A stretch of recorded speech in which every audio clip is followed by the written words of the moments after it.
I heard Mike Babcock say in a press conference once, right? The meaning of hockey is to win a battle and make a play. We have to look at that and say, well, if at the very highest levels, at the very most competitive levels, what players have to do is win a battle in a small area and make a play, shouldn't we be teaching that at the youngest levels? Shouldn't we put our best players in that situation? Go watch Datsuk and Zetterberg.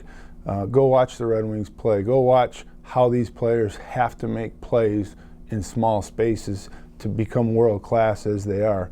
So there may be a perception that doing cross-ice activities is for the average or below average player. Quite the contrary. It helps the very best players become even better.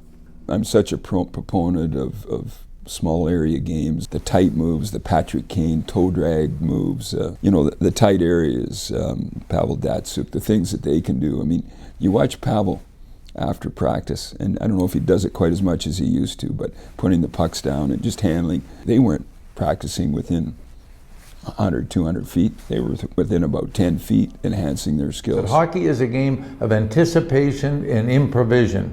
You're always anticipating what's going to happen, and then you have to improvise because it's not always perfect. And the more you get into cross-ice hockey and small area games, and we do them cross-ice, we do them in neutral zone, we've got about 10 different cross or small area games that we use with our team. I want to see my grandkids in the same scenario, and they're doing it more, and you can see the improvement in them. Both my daughters playing soccer. When they first started playing soccer, they weren't put on what would be considered an advanced field. It's a shrunk field with smaller nets, less players on the field. Well, the reason they're doing that, they want the kids to touch the ball more. I watch young kids play baseball. I remember myself, they're not playing on a regulation diamond. The mound's moved up, the bases are shorter, and things need to be done at an appropriate size. And to have a full sheet of ice to try to develop skills in young kids, you're actually, it's working, it's counterintuitive. I think the player that can go from one end to the other, because there's a lot of open ice out there, Maine to Maui as we call it, so they can carry it Maine to Maui to the other end of the rink.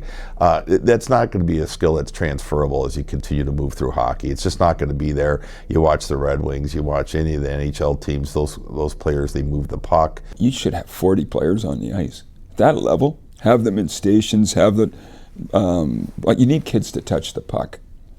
You need kids to be in tight areas where they're having to use the skills that are being emphasized by their coaches. So any coach or parent that says that you can only learn the game and develop when you've got the full ice, I think that's wrong.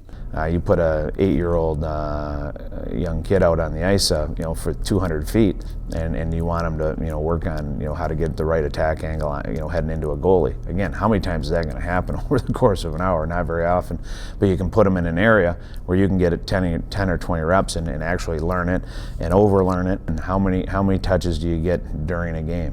Put the clock on a young man that's 7 years old and see how many times, because he's going to have to do that at some point at a real high speed with a real high proficiency, or he's not going to be able to go very far in the game. It's a pretty sophisticated, really, path of development that goes from age group to age group to age group. What gets the most attention is the cross-ice stuff, and yet I could tell you at Michigan State and at probably most every school in the country, we're doing cross-ice stuff with our players every week. And I think it's a great benefit to the kids in their age group. The American development model is something that's been established to enhance the overall skill level of hockey here in the United States, and working on the fundamentals of the game. When you talk about cross-ice practices and more players on the ice and more puck touches, and making sure that you're emphasizing the technical more than the tactical in practice. I mean, that's the essence of the game. I like the ADM model. I like the development on small games and lots of kids on the ice and getting to handle the puck more and to play small games and have fun.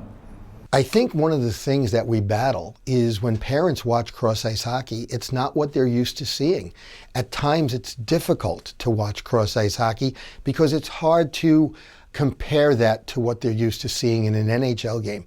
But if you listen to the cross-ice game, and then compare it to what a high-level hockey game sounds like at college or at the NHL level, the sounds are the same. The sounds are about skates hitting the ice a lot, about passes being given and received, about players battling for the puck. We don't see the NHL having players all alone with the puck for 5-6 seconds at the time with nobody around them.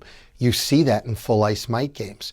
We need to get away from that model of development and put kids in the model where players are around them, there's congestion, there's traffic, and then we have to train the players to be able to play in that area.